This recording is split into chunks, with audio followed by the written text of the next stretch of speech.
سلام بنات، كيف دايرين؟ لاباس عليكم؟ نتمنى تكونوا بخير وعلى خير.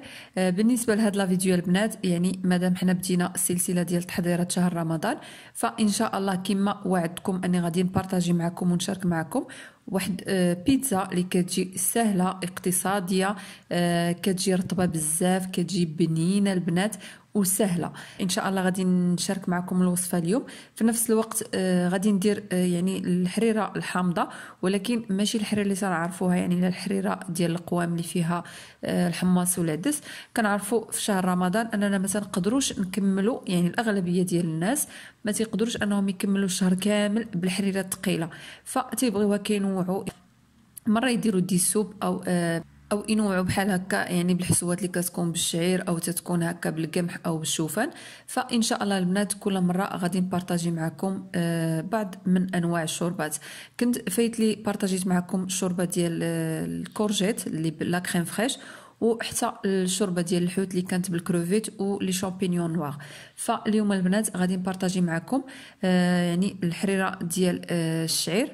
فاول حاجه البنات عندي هنايا الشعير. بالنسبه لهاد البلبوله عندي هذه متوسطه. صراحه بالنسبه لهذه المتوسطه او لا الغليظه عليها هي اللي تجي فيها بزاف، يعني سواء هاد الحريره الحامضه او حتى الحسوه اللي تتكون هكا بالحليب. فبالنسبه للطريقه والمقادير ساهلين البنات. فعندي هنايا الشعير متوسط كيف قلت لكم، عندي البصله غادي نشلضها، وعندي شويه ديال الثومه، وعندي الربيع. بالنسبه للربيع عندي هنا قزبور ومعدنوس والكرفس. فاول حاجه غادي ندير البصله وغادي ندير لها الزيت البلديه، غندير لها الربيع وغادي ندير ليها، غادي نشحرها شويه، من بعد غادي نزيد عليها مطيشه محكوكه. فغادي نقليهم واحد شويه وغادي نزيد ليهم هنايا الشعير. من بعد غادي نزيد نقلي شويه باش دوك المكونات كاملين يدخلوا مع هذا الشعير هذا. بالنسبه للعطريه البنات راه كتبقى اختيار، كتقدروا ديروا اي عطريه نتوما مولفين كديروا. هنا انا درت مليحه، ابزار، درت شويه سكينجبير، خرقوم بلدي، ودرت شويه ديال التحميره، درت شويه ديال القزبور حبوب مطحون. صافي البنات غادي نروي وغادي ندير مطيشه د الحك، وغادي ندير حتى شويه ديال السمن ديال البنات. الشعير ما تنزيدش ليه نهائيا الدقيق، يعني تيطيب تيختال راسو، ما تيحتاج اننا نزيدوا له الدقيق. صافي هنا قبل ما كنطفي ليه كنزيد ليه شويه الربيع، يعني قزبور ومعدنوس والكرفس مقطعين. صافي كنطفي عليها البنات. هنا تنقدمها مع شويه ديال الشباكيه وشويه ديال التمر، وتنعصر عليها شويه ديال الحامض. اكيد كيبقى لكم الاختيار. فهذا بالنسبه للحريره يا البنات. غادي ندوزو دابا للبيتزا. فبالنسبه للبيتزا يا البنات غادي نشوف معكم طريقتي اللي هي بسيطه وسهله وتتجي غزاله. فبالنسبه للعجين عندي هنايا دقيق الفورص. بالنسبه لهكا لشهر رمضان البنات، يعني تنبغيو نديرو هكا بزاف معجنات، سواء يعني لي كريب ولا هكا لي بيتزا ولا لي كيش. فمن الاحسن اننا نشوفوا النوعيه اللي تتكون مزيانه ديال الدقيق الفورص، لانها حتى هي كتلعب واحد الدور اللي هو كبير. فبالنسبه لي هنايا البنات درت الدقيق، انا صراحه ما عبرتش، تتقدروا الا بيتو ضروري العبار ديروا تقريبا واحد نص كيلو. فهنا البنات درت دقيق الفورص، درت ليه شويه ديال السكر سنيده وشويه ديال الملح، درت شويه ديال الخميره ديال العجين، ودرت معهم بيضه وحده، وزدت معهم واحد شويه ديال الزيت البلديه وشويه ديال الزعتر. صافي البنات هنا تندير الماء دافي وكنعجن. بالنسبه للعجين كنأكد البنات انه خص يكون يتعجن مزيان، يعني حنا تنزيدوا الماء وتنعجنوا حتى كنحصلوا على واحد العجينه رطبه بزاف، يعني ماشي كتلصق ولكن رطبه ومعجونه مزيان.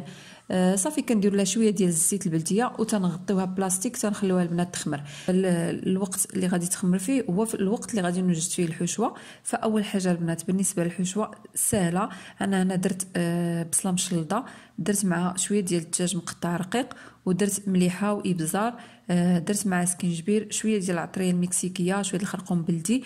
العطريه البنات كتبقى اختياريه، يعني كتقدروا ديروا اي حاجه بغيتو. معاهم الزيت البلديه شحرته مزيان. صافي هنا الدجاج ديالي موجود. فبالنسبه للصلصه درت مطيشه محكوكه، درت مليحه، ابزار، شويه ديال التحميره، شويه ديال الخرقوم بلدي، الزيت البلديه، يعني نفس الصلصه اللي شفت معكم ديال الشاب حسنه، غير هنا زدت ليه الزعتر. صافي البنات خليتها طابت مزيان. وهي اللي غادي ندير. بالنسبه لي صوص كاين بزاف البنات، ان شاء الله غادي نبارطاجي معكم كل مره، نبارطاجي معكم شي وحده. بالنسبه للناس اللي تيبغيو هكا الصلصه اللي تيكون فيها الفلفله حلوه، تيكون البصله تتكون يعني مطيشه، وتنطيبوهم يعني في الكوكوط من بعد كنطحنوهم. بالنسبه للناس هكا الموظفات اللي كيبغيو انهم يديروا كميه كبيره ويخزنوها. صافي البنات، هنا بالنسبه للصلصه ديالي موجوده. ايضا بالنسبه للدجاج ديالي وبالنسبه للفرماج انا حكيته، وشويه ديال الزعتر اللي غادي نزيد في الاخر. صافي هنا العجينه ديالي انا بالنسبه لي البنات ما كنسرحهاش بالدقيق، كنسرحها بالزيت عاديه، يعني هكا كنلقاها كتعطيني واحد لاباط اللي هي رطبه وما كتجيش ناشفه. فصافي البنات هنا كندهن الطاوه ديالي بالزيت العاديه، ومن بعد كندهن العجين ديالي.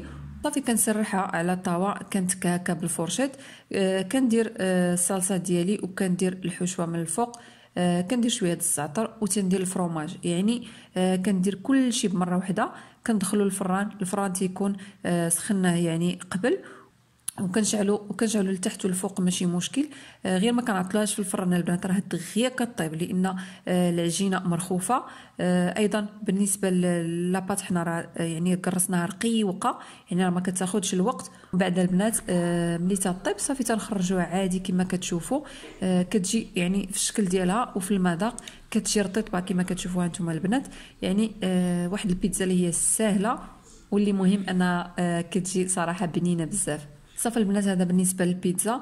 ودرت حتى شويه ديال البطبوط، يعني البطبوط هنا عجنته بالفينو وبالقمح، يعني القمح الكامل بالنخاله، يعني الطريقه العاديه. درت مليحه ودرت شويه ديال الخميره ديال العجين، درت شويه الزيت البلديه يعني وشويه ديال السكر. صافي وليت كنزيد الماء دافي 6 عجنات مزيان، يعني العجينه خصها تكون معجونه مزيان. خليتها ترتاح وقرصتها. صافي من بعد البنات طيبتها بالطريقه العاديه اللي فايت لي شفت معكم شحال من خطره. هنايا ذوبت شويه ديال الزبده وشويه ديال العسل هما باش دهنتهم من الفوق.